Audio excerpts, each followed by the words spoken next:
My name's David Shackleton. I co-founded a business called Ding, the biggest international mobile top-up app, where we've do over 100 million in revenue. And then I set up a mobile engagement, edge computing approach to push notifications. So kind of have been on the vendor side, but also the app side before that.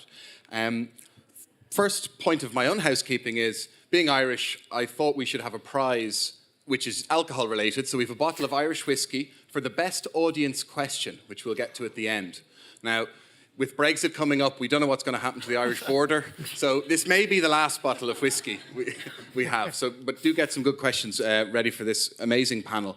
So we have a panel from some leading apps, both here in the UK, but also internationally and globally. So we're really lucky to have such an experienced panel across this topic, all about engagement and how do we keep users coming back for more.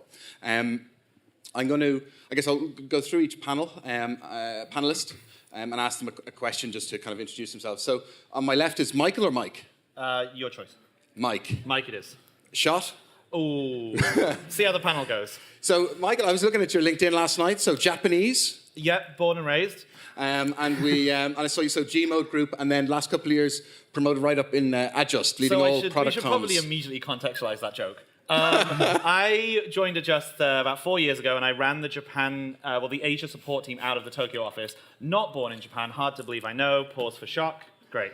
And then at February last year, I moved to Berlin, where the Adjust headquarters are, because I just love warm weather, to join the new research team. So I've definitely harassed a few of you in here with things like, what's multi-touch? To find out how to build that. And my goal there was to sort of understand not just what these buzzwords are and what people are threatening to churn if we don't give them, but how things should be built. Because a lot of the functional stuff that's in web advertising, like multi-touch, doesn't exist in mobile. And there's this sort of conception that you can just one-to-one it over. It's not true, guys. Spoiler alert. Yeah. So I did a lot of research. And then this year, I took over our communications team, which is why I'm now on this panel and talking at you. Great. And just tell us, while we're on you, tell us about, so in terms of engagement and retargeting, advertising fraud, huge topic, big comes problem. up. We seem to learn more and more about that problem. But tell us, as it relates to engagement and retargeting. So I don't know, I hope everybody was here for my pal over at AppsFlyer's discussion of the state of the market, but what they were saying is very true. We've seen the same sort of situation in our numbers. Just for context, we're also an attribution provider. And we've seen this sort of rise of fraud and the sort of struggling of engagement happen. It does happen in different regions differently, in different verticals differently, but I think they are two sort of running themes of mobile advertising. Yeah. And I do think if you don't solve your fraud problem, you ain't going to solve your engagement problem, because you aren't going to be able to rely on the numbers. You can make the numbers go up, so you can potentially get your boss to leave you alone, but when it comes to actually, are these people in my app, and are they going to stay in my app? If you want real people and not a robot farm from a mysterious country. When it comes to existing users that you're sort of doing retargeting advertising, is there particular things that you can do there to limit fraud? Or is it the same stuff affects both on acquisition and... For retention, I mean, it really depends on the fraud style, the approach of the fraudster. Things like SDK spoofing, which was brought up this morning, can affect everything all the time, always, and is like an omnipresent threat and very scary. Some of the other stuff, fraudsters traditionally tend to go for install campaigns, just because they tend to be there tends to be more of them. But I would say, like, golden rule, I'm not going to give you a sales pitch today. Do your homework on fraud prevention. And I would say it's got to the point where so much money is being taken, I would consider hiring a company to try and hack you, or try and hack your attribution provider, because it's like, I cannot Emily, express I see how you scary nodding it is. down there. Have you hired external? Yes? Yeah, I mean, so like we were talking a little bit before the panel about how there are so many different layers to engagement, and sort of that first layer is, are you acquiring people who will engage with your product? And if you are not checking up on fraud, you are probably acquiring not people. You probably are also acquiring some organic users, but you're paying for them, which really sucks. And then you are sort of screwed on your data, because you're looking at this cohort of users you've got from paid acquisition. You think they have a kind of engagement or retention pattern, and you're assuming that that is true. But actually, if that cohort has some issues with like click hijacking, and actually a good chunk of that cohort is organic users, then you've got this completely messed up data. And that will haunt you forever. That will be part of your data problem forever, unless you get a handle on your ad fraud issues. So yeah, it's a big problem for all size businesses. Cool. Okay, so we'll move along to the left. So Pierre, you run head of marketing at Albert. So Albert was acquired very recently by Santander. All the press said undisclosed amount. Any info? Yeah. No info. I No can't share info. anything. You had some options. I hope it did well. So, veteran of the industry, Amobi, I think, originally in your career, and then part of the team setting up there. So, Albert, a bookkeeping app, Exactly, yeah. and it's being rebranded to part of Santander's Asto. Asto. Yeah. Okay, great. So yeah, Albert is it was an app that helps freelancers with their invoicing and expenses. So it was really easy to use for freelancers. Basically, when you're an electrician, you don't want to spend your time with your bookkeeping because it's not what you're good at. So when the founders created the app, they really wanted to create something really easy to use. And that's what they managed to do. They managed to be the #1 in finance app in the UK in terms of amount of ratings and average rating at the same time. So the app was rated 4.8, which obviously helps a lot in retention when you have the best. And I saw app. on your website you talk about 3,500 5-star reviews. Is that Exactly. something that has helped you with acquisition and then engagement? Is that? Yeah, of course. That's something I can really see now that I work for Asto, because we've been back to having 0 reviews. So having a very limited amount of reviews is much harder to acquire a new user, because it's much harder when a user goes to App Store, he sees your app, only 20 reviews, goes to check other apps, 3,000 reviews, 2,000 reviews, maybe better ratings. Of course, it's going to be much harder to acquire them. Yeah. And of course, when then the app is when you acquire the user, the person might be looking for other apps, and if he sees that other apps have actually better rating than yours, he might say, "Oh, maybe Invoice2go, which is a competitor, might be better, so maybe I'll give it a try." Whereas if you're #1, having the best review, he might give it another try before he moves on to something else. Yeah. And then moving along, so Becky, Swansea City Football Club, I am. and Amazon for a few years before that. Yeah, absolutely. And I think when I was doing my research, it seemed to be like you've been nominated for every kind of digital sports award going this year and also last year. Is it 7? Is that what we? 7 awards, yeah. I think the club has been through a massive transformation digitally. We're never going to compete with the likes of Chelsea, Liverpool, Man U, etc. But what we could do was take a risk and do things that the other clubs couldn't do. You'd be really surprised to know that a lot of the Premier League clubs don't even have an app yet. The app usage in sport is massive, but they tend to use the Premier League or BBC Sport, etc. So when we launched the app 2 years ago, we went with a clear view of setting the standard, which sounds ridiculous as Swansea City Football Club, but we have. We launched in-app ticketing, first in the UK. The States and Germany were well ahead of the UK. So we launched in-app ticketing over a year ago, and in-app season ticketing last year. And I'm sure you must see lots of the people who use your app at the stadium coming to games. Yeah. And how do you think about that from you meet them and you see your users in real life, and then I guess across web app. But how do you structured yourself to set up for that? It's the ultimate fan engagement, because it gives you that tool to communicate with the fans, not only on the ground, but around the football, because it all relates to these 11 men on a pitch with a ball trying to get it in a goal.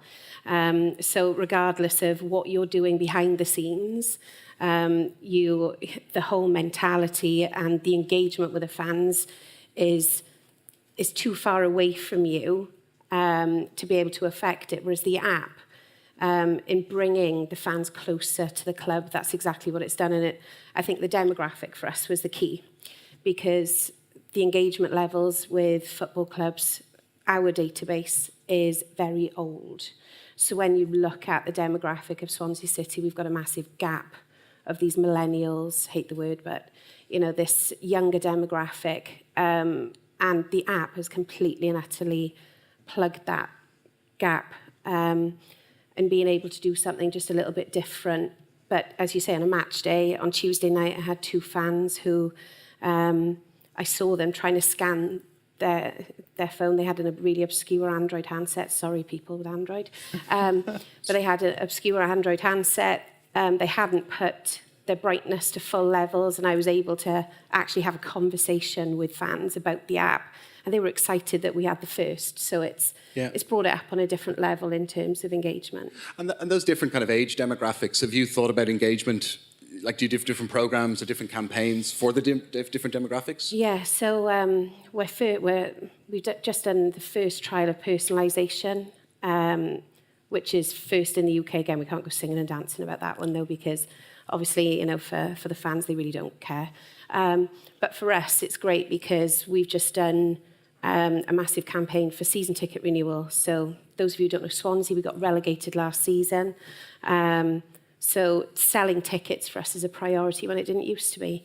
So the app is a massive aid for engagement now with not only season ticket holders, but the match day buyers. So the season ticket holders, we've done this bespoke season ticket renewal countdown clock on the demographic of the season ticket holders that we know are going to be more difficult to get hold of. So we've been sending them bespoke video content through the app to be able to actually encourage them to renew. Yeah. And what sort of, can you share what sort of percentage you see those ticket purchases through the app versus real life So and other season channels? ticket holders, we've got 16,000, of which we've only had the app now for under 2 years, and we've got just over 9,500 season ticket holders. Okay, so it's north of 50% from a standing start not too long ago. Yeah, Fantastic. and the demographic is the key bit because it's the kids that were coming to the club to watch Liverpool play Swansea, but they were there to watch Liverpool. Let's not be under any illusion, that's the way it was. But they're still downloading your app. Yeah, absolutely. Yeah, absolutely. Great, and then moving on, so Sanjay, a couple of years with O2, P&G, and now with Yolt, who's, I guess, part of the ING group, although maybe that's quite silent, I think, on some of your websites and things, right? Yeah, I think so. Maybe like Pierre, sort of, become a big bank, but still hiding out, yeah? Well, it was a conscious decision. It was, so we spun out of their innovation lab in Amsterdam because open banking was coming, and it's something that we saw as a really, very interesting opportunity. But what we really wanted to do was make ourselves an agnostic app. So for those who don't know, Yolt is a money management app. It helps or it empowers people to be better with their money by aggregating and connecting your different banking data from your bank account, your credit card, and whatever, into a single view, so you can see your transactions and everything in one place and do more with it, whether it's kind of setting budgets and stuff like that. So we knew that that's going to be something that every bank is kind of going to go down and do, but we wanted to keep agnostic so that actually you can trust that we're going to give you a kind of impartial view on how you can be better with your money, how you can be better with the products that you're kind of using. The first App Store review I saw when I flicked open the app earlier was sheer genius from somebody called Rosie. I'm glad was that a setup before the panel, maybe? It's a bit too good to be true, is it? Just a testament to how engaging our users are. Go. And actually, I was a big fan of the app before I joined because I lived in Australia for a couple of years and I'd seen that actually, banking could be a lot better. The banking environment in Australia, and this was a few years ago, the apps were better. You didn't have to wait around for a pin in the post and all that stuff. And so when I came back, as soon as I was able to find an app that could help me aggregate all that data and show me where I'm spending and what category, it was really one of the things we saw recently, I guess, was a partnership with Money Supermarket. Yeah. And have you done many partnerships? And how do you think, is there much kind of correlation to what you've done with partnerships and engagement? How have you structured that? Is that an opportunity for some of the other apps here today? Yeah, I mean, so the Money Supermarket partnership was part of our marketplace. So one of the key things and one of the key kind of goals for Yolt and for open banking is just to be able to give users more opportunity and more data on where they could get better deals on their utilities or all sorts. And so, but we didn't want it to be wherever possible. We didn't want it to be just a simple kind of here you go referral, go and get like a kind of that sort of deal. We wanted it to be fully integrated into the app, so you didn't have to actually leave that. So you don't have to fill out the same data again and again. And also you're in one place where you're seeing what your outgoings are, you're seeing how much you're paying, and your direct debits are kind of coming through, and then so you can go straight into it. So it's definitely the long-term vision for us and for taking advantage of open banking, because it should be easier. Yeah. Okay, great. And Emily, thank you very much for joining us. And I think I read on your LinkedIn, bro, you worked at the world's first native app agency in the US. Is that true? Well, it is. It's on first. LinkedIn. I mean, so one of the world's first, probably. So very early days of the App Store, was super fortunate to work at a small team in the US that was exploring what did this mean to build third-party software on mobile devices. We were really lucky with our client list. In fact, actually, I have to talk to you, Rebecca, because we built the Major League Soccer's app in the US. We made a lot of mistakes with it and then learned a lot. But it's fascinating. Actually, we looked to Europe to get a lot of user research to figure out how to build an engaging product in the US. Big mistake. Don't do that.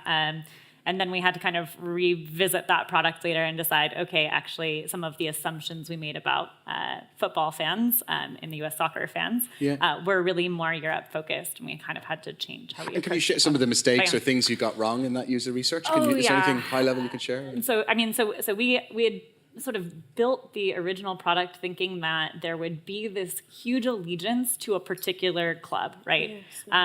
Because that's what we saw in Europe. So we were like, oh, in Europe, the football fans, they like are one club people. You know, you're not going to root for multiple clubs. So we should customize the entire product experience based on the club that you select when you enter. Then we actually looked at the user data. We were like, ooh, a lot of people are just not choosing clubs. And it turns out that a lot of sports fans, or at least soccer fans in the US, they were either expats coming from Europe who are looking for a way to watch their sport in the US and just sort of like, I'm just generally interested, or they had allegiance to one player, maybe a player who was on loan, but they had less sort of that one club mentality. So we had to really rethink that product experience that we had based on this assumption that, at least at that time, that users would come into that product with a sense of which sports team they wanted to root for. That was many years ago, 10 years ago now. So. The bit that I would add on that as well is when we were talking about earlier about social influencers in sport, you would assume that would be the players. It can look fake as if you use a player to promote aspects of the club. And we've seen it, you know, you see the clubs that do it really well, and you see the clubs that do it really poorly.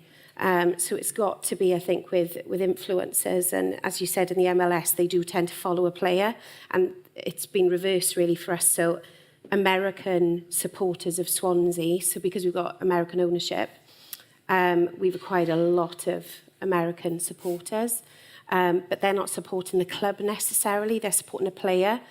And as we know, we got relegated, we sold a lot of our players. So you tend to find that, so the last thing you can do from a marketing and an engagement point of view is engage with fans through players, which are going to leave you. Yeah. So it's making it as organic and as real, and I think that's the key for us in engagement in sport through the app technology is definitely making it as organic as possible. Yeah. And personalised. And Emily, so Skyscanner more recently, over a year? Is it, Not even a year. Joined last year. Moved from the States to the UK, to London. Very excited. Now very proud Londoner, hopefully. If I pass my probation, we'll see. So I guess at Skyscanner, there are a lot of things that are quite different than my previous agency and consulting experience. But I am fortunate in that I get to work with a really fantastic team. So right now I am leading the phone experience team, which is a product and engineering team, and I lead the product marketing function. And tell us about, like with Skyscanner, I can imagine a lot of your users book a couple of flights a year maximum, right? So the frequency of engagement, like how does that change your engagement strategy, stuff you've worked on before? Yeah. Like, how do you think about that? Yeah, so low frequency is a really challenging place to be, especially when you're looking at retention strategies. So one of the ways to kind of impact things with a shorter timeline is to look at those depth of engagement kinds of strategies that you can layer within your retention strategy. But it is hard. I mean, there's a lot of lagging indicators in these long-term businesses. I can only imagine what it would be like to manage a Zillow or a Zoopla kind of product where it's a multi-year. It's even decades, longer. So often what we have to do is look at, how can we layer on additional use cases? So, for example, you might only book a flight once a quarter, but what are the additional things that you need to help with your travel that we can layer on in the product to make sure that you're coming back to the product, that it's top of mind, that you haven't deleted it from your phone, that can add value into the user's life and make sure that we've got that rich depth of engagement that's sort of layered on top of maybe the original core use case. Yeah. That's great. That's really interesting. And I want to jump back to you, Pierre, actually, because one thing when we were chatting, you mentioned about, in the acquisition of your business, the importance of retention and how impressed your acquirers were by intention. But I think open to the panel, but when you think about business value, metrics to the board, to the C-suite, how do you describe and ensure that there's the kind of management mandate to have real importance on engagement and the metrics? So, like, what metrics and how do you kind of ensure you're getting the budget and the airtime and the support for the area of engagement? Yeah, sure. So finding what is an active user for Albert was really tough. We spent a lot of time really understanding what it was. The reason is that when you're a freelancer, you might send an invoice on a weekly basis, on a day basis, or you can send one invoice every 6 months. So it's really, really hard to know what is an active user. So what we've decided was an active user is somebody who sends at least one invoice per month. So then we could really optimize towards having the best retention rate possible. Of course, you'll have some people who send invoices every 6 months, but you can't really decide that somebody using the app every 6 months is an active user, otherwise everybody will be an active user. So that's what we decided on. And yes, the board was really focused on that. That was actually one of the main data that we were giving them on a monthly basis. So we were sending them up to data every month to prove them that the retention rate was really good. And how we were trying to have a really good retention rate is so with an invoicing app are very similar to a bank in a way that when you start using an invoicing app, you see how it works, you see if it's good or if it's better than the competition. But when you've started using for more than a month, you'll have all your invoices in the app, so it will be very hard to move to another invoicing app because you'll have all your invoices, you have to transfer all your invoices, so it's going to be a real pain. So for us, what was really important was to really focus on the first month, trying to talk to the user straight away. So when he signs up, sending him an email saying, "Hey, I'm Pierre. Nice to meet you. I'm head of marketing." Or it was actually the CEO who was sending the email. So it was an automatic email. That's why I'm doing that. Saying, "Yeah, welcome to Albert. You give a try to the app, and if you have any questions, come back to me." And then we were using a software that was then analyzing the behavior of each user. So is he sending invoices on a regular basis? Has he uploaded an expense? How many invoices has he sent? And what's his profession? And then based on all of the data that we could gather, send an appropriate email after 1 week, 2 weeks, 3 weeks to re-engage with them and say, "Hey, I've noticed, for example, that you haven't used the app. Is there a reason why?"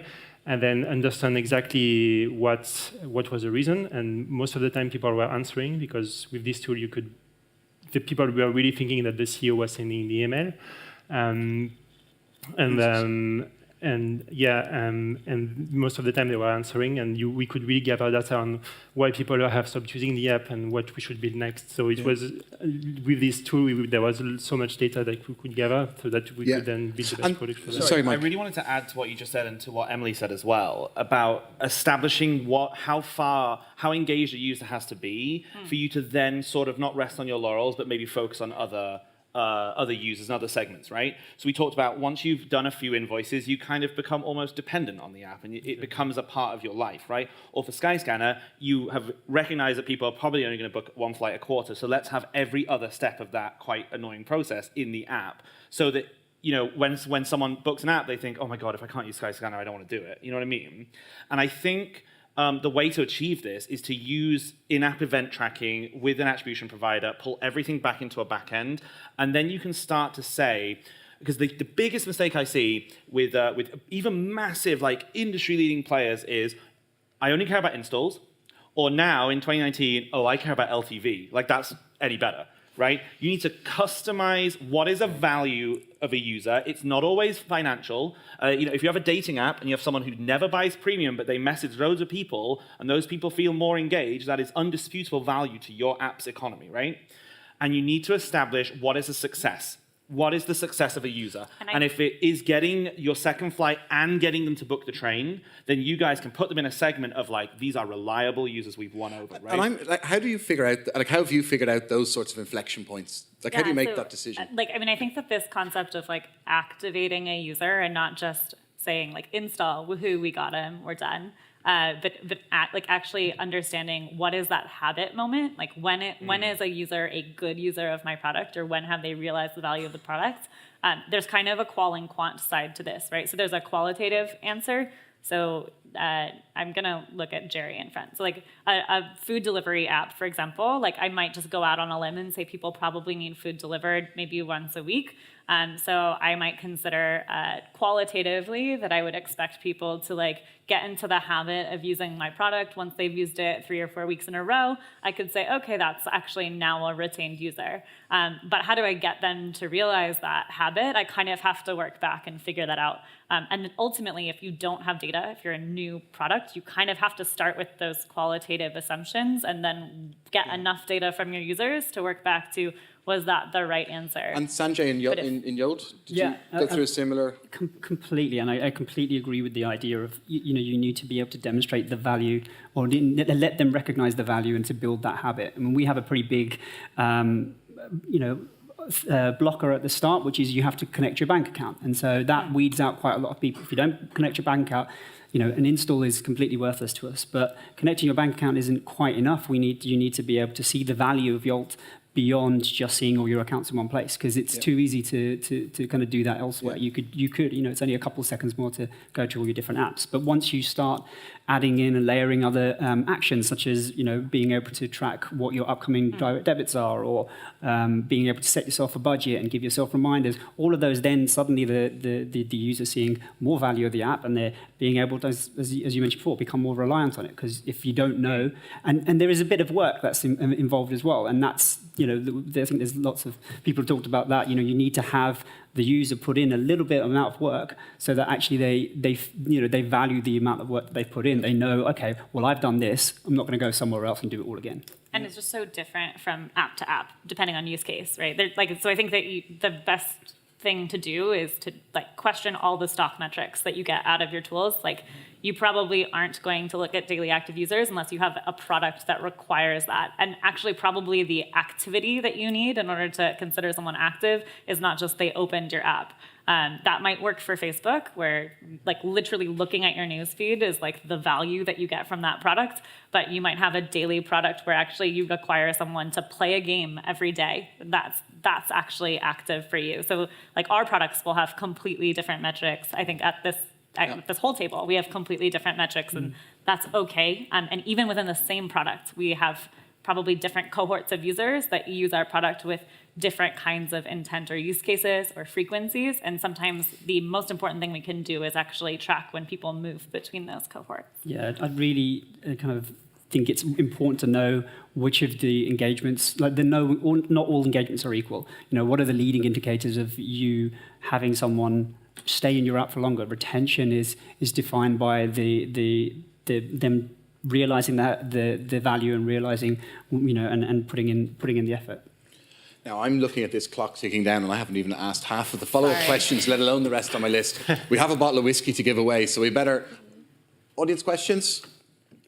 My goodness, nobody wants a bottle of whiskey. Oh, we have one. Question now. He could be our winner. Am I, is the end of questions at the end of this clock? Can we have the whiskey? Well, I'm dying to. Hey guys, thank you for this amazing place. It's a bit cold there, that's why I'm just trying to come up with some question. So my question is, can you please name one of the most efficient action you or your company made towards growth? It could be revenue or user growth. And by action, I mean feature or decision. Thank you. I don't have an app, so I'll go last. I mean, I can jump in because one of the main things that we've done and we continue to do recently is actually rather than necessarily kind of focusing on adding more and more features is focusing on that onboarding journey. Because, as I mentioned earlier, one of the main things that you have to do is add a bank. If you don't get to that point, you don't see the value of the app. So having that experience, and we're going through the process of optimizing every level of it right now, having them go through that. Right now, our leading indicator of retention is going to be you add a bank. So we want to make sure you get that right. Any other questions? We have one more over here. So I think we'll take 2 more questions, and then we'll just close with maybe one thing that each of you are trying in engagement this year and why you think it might work. So we'll hit a few questions. Thank you. Negative reviews. Rightly or wrongly, most apps get them. What is the best course of action when you get a negative review? I answer them. I answer all the negative reviews, mainly because when we first launched it, I wanted to find out what was the issue so I could fix it. And then when I was actually going back to the individual and responding, then you'd find, look, you'd either have the people who just wanted to complain, so then they'd respond with something else, but then it would be identified then to others that it wasn't a genuine negative review that couldn't be resolved, but also that the club were trying to rectify it. Anybody else want to get in? I mean, it's kind of like the best user testing you could it's possibly great. have, Yeah. right? Yeah. Like, you can test it internally, you can have an agency test it and so on, but no one's really far enough away. If you have a fan of the team who has a bad experience with this app, you probably haven't achieved the goal of improving their engagement with the brand or whatever, right? So I think this is absolutely an A+ answer. Like, I think this is correct. It is an absolute opportunity, and if it was me and I had a bad review on my app, I would love for them to then keep giving me more feedback, because even if he's kind of pissed off, if he's giving you potentially thousands of dollars worth of value of feedback, so I would just say, We pull them into a Slack channel. And so on top of answering them and getting more feedback directly from the users, we pull them into a Slack channel, and I work with the product teams who look at those user reviews. Like, please don't go leave tons of bad reviews for Skyscanner, but if you did, there would be humans like me, like my engineers, my entire team would look at those, especially if they have constructive feedback, and it gets worked into the product, and it helps. It really does. It's probably the best thing we have in apps that websites never get. Yeah, we do exactly the same. We have a Slack channel that does it, and actually, it's always important to remember that just that one person complaining or having an issue is probably masking a whole load of other people. Representative of others. Okay, last question. Yes, so the background of this talk is obviously that engagement is always good, right? Or at least in some sense, engagement is always good. I work for a boating app, which is very seasonal. I wonder, Emily from Skyscanner, you said, we want to layer on experiences that mean that they use the app before their season where they have to buy a plane ticket or go boating in my case. An example, like a negative example I might say is, sorry for the Revolut guys here, but every now and then every 3 days I think I get a notification from Revolut saying there's not enough money in your Revolut account, top up now, which I find pretty frustrating.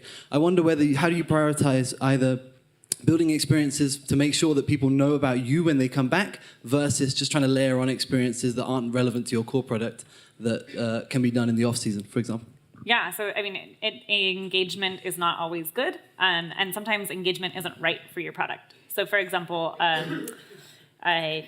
there's a metric that some companies might use to look at engagement. Like, if I were working for a gaming company, time spent in app would be like a great metric for me. If I look at time spent in app for Skyscanner and it is growing over time, it could be good, but it could be awful. It could mean that my product is not helping people find what they want in an efficient way, which actually is really bad. That means that, like, I will churn users probably over time because they'll find a more efficient product, it'll serve their needs, mine will be irrelevant.